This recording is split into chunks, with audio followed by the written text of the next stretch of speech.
Welcome back to the Deep Dive. Today we are doing something a little different. We're going back in time. We're stepping right into the late 1790s. It's a critical moment. I mean, you have to remember the Constitution was brand new. It was just a piece of paper, really. How the government would actually work. Nobody knew. And that's the setup for our mission today. We're working from excerpts of an analysis called the Federalist Fracture, Hamilton versus Jefferson. And it throws us right into the middle of this huge foundational debate. It's the debate, really. It's the one that shaped everything. You have these two just intellectual giants, Alexander Hamilton and Thomas Jefferson, trying to figure out the soul of their country. And the core question they're wrestling with, and what the source lays out so well, is this. How much power do you give to a central government to keep things from falling apart? Versus how much do you keep close to the people in the states to make sure you don't create a new tyrant? Right. And that tension is, it's still the central fault line in American politics today. They had just fought a war against a distant, powerful king. That fear was real. But they also knew the first government they tried, the Articles of Confederation, was way too weak. It was a total failure. A disaster. So they were stuck between a rock and a hard place. Okay, so let's unpack this. Part one of the source really gets into this fundamental split. Yeah. The necessity of structure versus the safety of proximity. Hamilton goes first. And he's the pragmatist. He's looking at the failures under the Articles and basically saying a nation can't run on good intentions alone. It just can't. It's not enough for everyone to just promise to get along. Exactly. You need real structure. He says the federal government has to have the power to tax. It has to be able to regulate commerce. And it needs to defend the country with a single unified voice. Because under the Articles, it couldn't really do any of that, could it? The central government could ask the states for money. It could ask. But the states could just say no, and they often did. I mean, you had states setting up tariffs against each other. It was economic chaos. Wow. So for Hamilton, it's a simple equation. Unity requires power, and power requires structure. Without that, you don't have a nation. You just have 13 little countries waiting to be conquered. And that idea, that strong central structure, that is the exact thing that gives Jefferson chills. Oh, completely. He is just haunted by the ghost of monarchy. He hears Hamilton talking about a powerful federal government, and all he sees is a new king in the making. So for him, putting what he calls excessive authority in a distant federal government is just asking for trouble. It's a recipe for tyranny. For Jefferson, safety is all about proximity. He believes, and he says it clearly, liberty is safest when power remains close to the people. With your local government, your neighbors. Right. If your state assembly does something you don't like, you can get on your horse and go tell them. A bureaucrat, hundreds of miles away, you can't reach them. They're not accountable. And the source points out this amazing contrast in how they see government failure. Hamilton says a government too weak to act is not virtuous, it is negligent. Yeah, for him, weakness is a moral failing. But Jefferson just flips that completely on its head. He says a government too strong is not efficient, it is dangerous. So the core tension is set. Hamilton fears negligence leading to collapse. Jefferson fears strength leading to oppression. And that abstract debate becomes very, very real when they stop talking about philosophy and start talking about money. Which brings us to part two. Economics, expertise, and this deep fear of the few.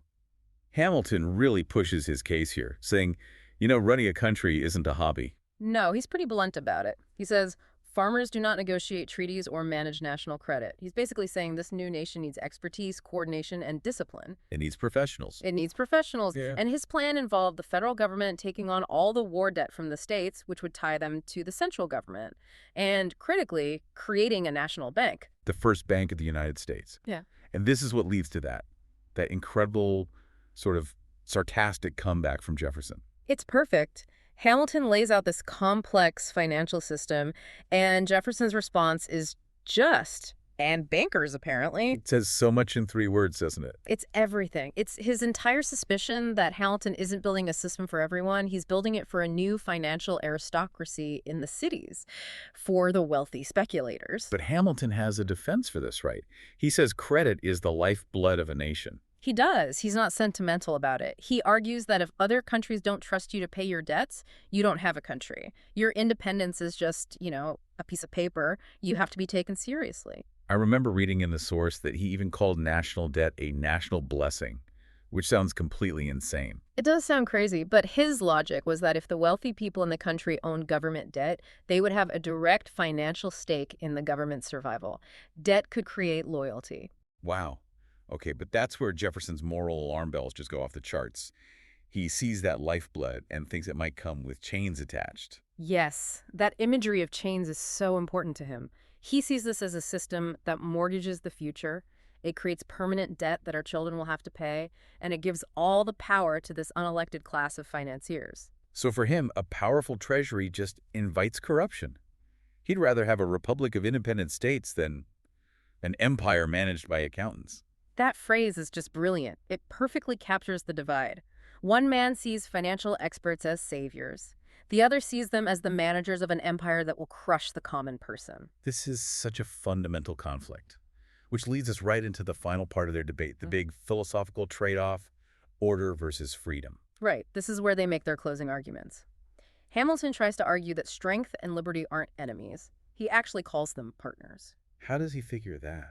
Well, his point is that a strong government creates stability. It creates order. And you can't have real liberty in the middle of total chaos. He says chaos is far more oppressive than order. And when he says chaos, he's thinking about things like Shays' Rebellion, right? Where farmers shut down the courts. Exactly. For him, that's oppression. When the rule of law breaks down, a strong, orderly government is the only thing protecting you from that. But Jefferson, ever the idealist, comes back with this powerful warning that if you focus too much on order, he says, order, unchecked, becomes obedience. and that's the difference. That's everything. It's the moment a free citizen becomes a subject. Once people get used to just obeying a powerful, distant government, they lose the muscle of self-rule.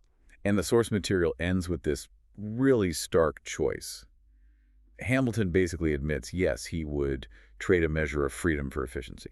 And he defends it. He says, look, our inefficiency right now might literally cost us the republic. Survival comes first. It's a powerful argument. Can you afford freedom if it leads to collapse? But then Jefferson lands the final blow. He says he would endure inefficiency to preserve freedom because he warns that Hamilton's efficiency might cost us our soul. Wow.